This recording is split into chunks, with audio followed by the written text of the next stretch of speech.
Наступила заключительная фаза благотворительности в преддверии Мархаш. Но это не означает, что деятельность Национального фонда развития Республики Ингушетия и Фонда исламской науки, культуры и образования на этом окончена.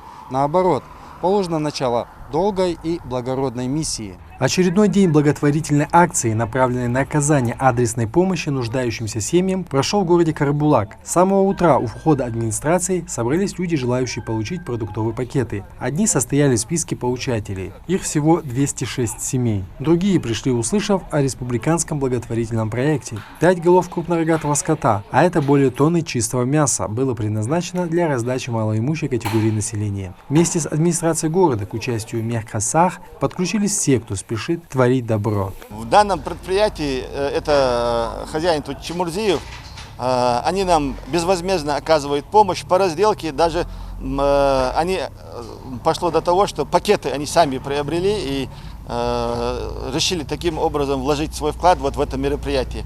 И упаковать все это, распаковать все это.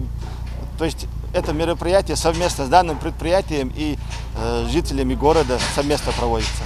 Продуктовые наборы развозили поадресно. Сотрудники администрации не обошли вниманием ни одного получателя. Салман Горданов, оказавшись за чертой бедности, воспитывает несовершеннолетних детей в доме с неприспособленными для жизни условиями. Для него и его семьи очень важна любая помощь.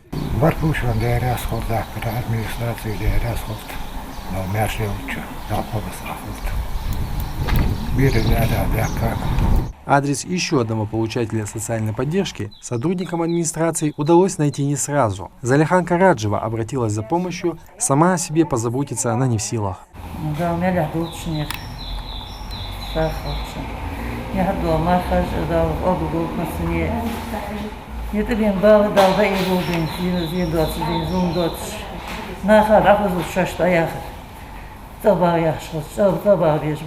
Благотворительный проект набирает обороты. Адресная помощь бумерангом возвращается туда, где была предоставлена 2 днями ранее. Барачные городки Дарьял и Дружба получили продуктовые пакеты на каждую семью, проживающую на территории комплекса строений. Походатайствовал глава района, Сумжицкого района Магомед Маулиевич Зейтов в связи с тем, что позавчера мы раздавали малоимущим семьям тем, которые проживают на территории сельского поселения. И решили дополнительно, отдельно им 2 городка у нас. Городок Дружба, городок Дарьяль. Эти барачные городки из-за своих технических условий уже давно должны пойти под ковш. Местным жителям очень вовремя была протянута рука помощи в виде продуктовых пакетов. Ведь каждой семье хочется собраться за праздничным столом на Мархаш.